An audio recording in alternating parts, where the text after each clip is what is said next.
chers amis internautes, il me plaît encore de vous adresser ces quelques mots que nous trouvons dans Colossiens chapitre 2, verset 10, où Paul dit que nous avons tout pleinement en Jésus. Et quand il dit tout, c'est vraiment tout.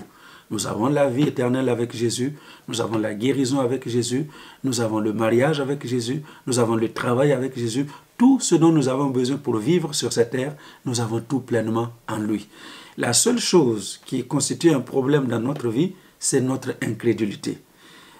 Dieu nous a donné la foi, mais l'incrédulité amène les enfants de Dieu à ne pas saisir ce que Dieu nous a donné. Il y a justement trois choses qui amènent les uns et les autres à marcher dans l'incrédulité. La première chose, c'est l'ignorance.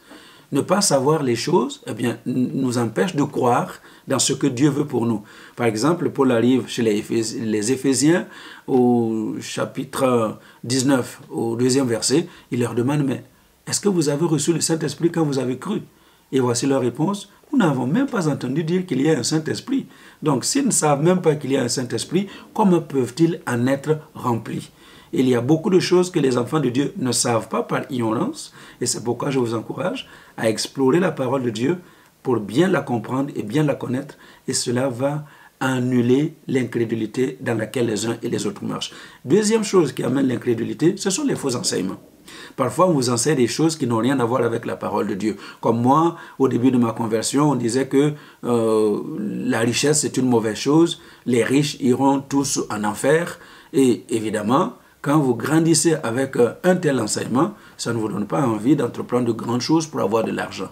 Mais il faut donc enlever ces mauvais enseignements et les remplacer par un bon enseignement, d'où un formatage nécessaire pour que nous puissions emprunter les choses de la parole de Dieu afin de vivre les miracles de la parole de Dieu. La troisième chose qui peut nous amener dans l'incrédulité, c'est le doute qui est naturel.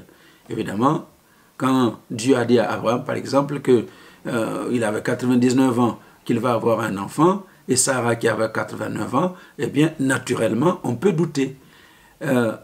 C'est tout à fait naturel quand vos yeux vous montrent des choses, humainement parlant, impossibles, et vos oreilles vous font entendre des choses, humainement parlant, impossibles à réaliser. Alors, aujourd'hui, j'aimerais simplement vous rappeler que nous avons tout pleinement en Jésus. Que chacun chasse toute incrédulité de son cœur et croire simplement dans la parole de Dieu et voir les choses se réaliser comme Dieu les a voulues dans notre vie. Soyez bénis au nom de Jésus.